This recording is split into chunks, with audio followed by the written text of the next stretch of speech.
just in case someone does message me during it, can I just give you a signal? Okay, thank you. Cool. Well, guys, welcome to the last meetup here. I think it's been like 2 years here, year and a half, a while. So yeah, kind of bittersweet. So I'll give it a send off with a very quick and very basic talk about rebuilding our website. So how many of you know that we have a website? That's okay. I forgot that we have a website, and I'm the one that published it. And the only reason I remember that we have a website is because every week I would get an email from Dependabot, which is GitHub's like dependency security update little bot saying your website super insecure. There's packages that are years out of date. You should probably fix this. And I ignored it because it's a static site. It's not a big deal, but the emails were annoying. So I figured might as well kill two birds with one stone. We can rebuild the website with Elixir, and then I have a talk to present because I never have any ideas. So this was a perfect two birds with one stone. So over the weekend, I sat down with my frenemy Claude. I told him to do all the work and rebuild it, and he did, and it looks great. And then I said, summarize your work and make me a presentation.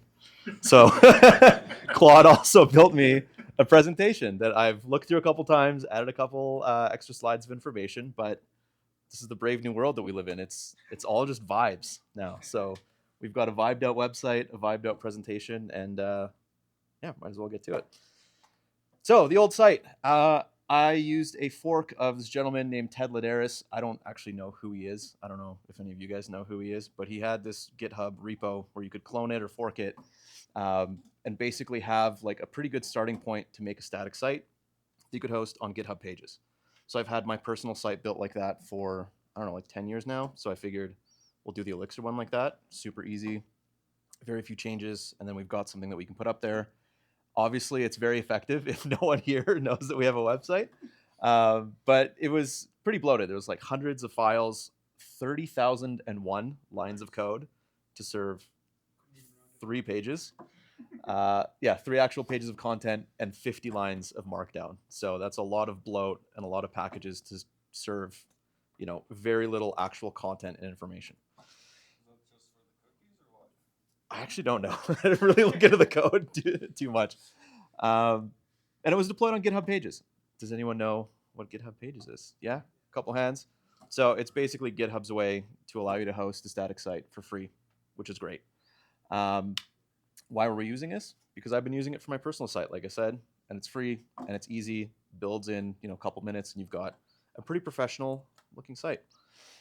So why rebuild? I think I might have jumped ahead a little too much with the intro, but like I said, a language match would be nice. A meetup for Elixir should maybe use Elixir for its public-facing documentation. Simplicity, 186 files for 3 pages, like that's kind of insane. I needed a meetup topic. And security warnings, the infinite Dependabot alerts about Ruby and JS deps being out of date. Super annoying. I just don't want that anymore. So is it even possible? Yes. There's a couple nice little packages that Elixir has that we can use. We've got NimblePublisher, which is kind of the main one, and this basically parses Markdown or Elixir files, embedded Elixir files into Markdown, and then we can serve that on the site, which is kind of great. So the core trick, we take Heeks templates. I actually don't know if it's Heeks or Heex. Most people say Heeks. Yeah, I've never heard it said out loud. Actually, I realized when I was preparing this talk that I've never heard anyone say it. So we take Heeks templates and we apply a little bit of magic and we get static HTML files out of it. So what is Heeks? It is HTML and embedded Elixir. So this is Phoenix's templating engine. It's really just a way that you can kind of like write pseudo HTML, pseudo Elixir, and get something that the web recognizes out of it. So this is what it looks like in action. This is actually one of the pages from the meetup site, the new landing page. We've got our render function. We pass it this H sigil, which says this is going to be Heeks. We can write like pseudo HTML, pseudo Markdown with a little bit of Elixir in it. And then we've got something workable for NimblePublisher to work with. So deployment, how does it work? GitHub Pages, it supports 2 models. You can deploy from a branch, you can deploy from actions. Before it was just deploying from actions while I was doing this. You can change it to deploy from a branch, which is kind of nice. So you can kind of work on something on the side without borking your builds. And then once everything worked, switched it back over to building on push to the main branch. So for this, we also had to decide, we being me and Claude, should we do full Phoenix or just minimal? And we chose minimal. I mean, we don't need like the whole database. We don't need PubSub. We don't really need like supervision trees and any of this. We really just need like the bare bones. We need live view, NimblePublisher, makeup Elixir so that we can highlight some syntax, and then Tailwind so we can make it look somewhat professional and make some of the text purple to match Elixir. So content strategy. Right now, we don't really have any blog posts, but we have the ability to publish blog posts. And I think it would be nice to maybe like make a couple blog posts from talks that we've done or like events that we've visited. So there's two ways to sort of like publish content onto the site. So the main one is .ex files, these Heeks templates. These are really for like one-off sort of things like home pages or documentation pages. And then we've got just straight up markdown files for blog posts. So it makes it a little easier to write like recurringly formatted pages, like blog posts. You've got, markdown, you follow some specific formatting, and then this will give you like a nice formatted little page with the blog on it. So I asked Claude to summarize what it did, and it took that very literally and said, in PR number 10 in this repo, we started fresh. So really, I just deleted everything, started a new mix project, added the static site generator, and then figured out how to get GitHub Actions to deploy this on a branch. PR number 11 is where we added NimblePublisher and added some of the content from the old site. So I told Claude, go look at the old code, see what's actual content, what we're actually serving, and just write it in Elixir so that we can serve it again. And in PR number 12, I told Claude, put some Tailwind in it, make it look nice, and that's exactly what it did. So we've got two colors here, purple 400 and purple 800 to match Elixir. And then PRs 13 and 17, we polished everything up. So we cleaned up some garbage code and some readmes and some instructions. PR 17, we applied branding, which is our custom Elixir logo, which is actually kind of fun. It is the outline of the saddle dome with a big Elixir drop on it. Surprised we haven't gotten any cease and desists about it, but I guess it's fine because no one knows that we have a website, so no one's seen it. And then, yeah, this is it. This is what the final architecture looks like. Super simple. We've got our task site.gen, which calls NimblePublisher and publishes the content. We've got the static generator. Within the website, we've got a couple little modules here. So we've got this blog module, which is where we format markdown files for blog posts. We've got some layouts. We've got our main pages, home, meetup, resources. I'll show you guys what those look like.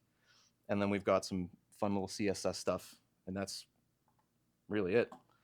So this is kind of how it works, the full flow. You call mixsite.gen, you get your HTML files. You can see this locally. You can push it up to GitHub, have GitHub build it, and then you can see the output. Very minimal dependencies. Like we've said, we've got live view, we've got NimblePublisher, we've got a syntax highlighting library so we can see what code looks like, and then Tailwind.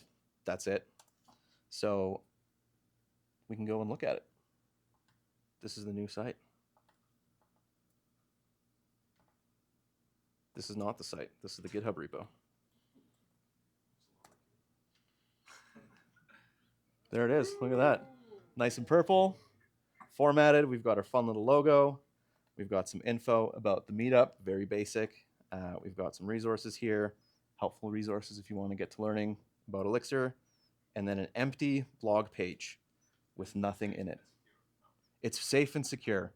There's no out-of-date libraries. Sorry? How many lines of code? Not many, actually. I don't know, but it's definitely less than 30,001. I'd say it's probably in like the hundreds. So on the previous website, I had a little to-do list for myself about adding some content, and I've just made these as issues now. So if any of you would like to contribute to this, by all means, you can put up some pull requests and we'll get them merged in. So we need some meetup content. We need a little more information about the meetups. And I wanted to put together something about companies using Elixir in Calgary as a little bit of a resource. That was a to-do on the old thing. So if anyone knows of any other companies that use Elixir, put this together. Yeah, they should go. Yeah, True North uses it. Cold Bore uses it. Saga Wisdom uses it. I don't know if Valadier does anymore. RBC, up in the air. So, like 3 or 4 companies. But yeah, if any of Kevin's you, company uses it because Kevin. that is true. Yeah. So yeah, if any of you guys want to add some content to this, put up some blog posts about some of your talks, or help fill out some of the content, it's right here. By all means, that would be super helpful. So yeah, that's it. Rebuilding the website. Thank you. Woo! My blog is also using NimblePublisher. I chose it because it's pretty easy to use Markdown, and you just like do another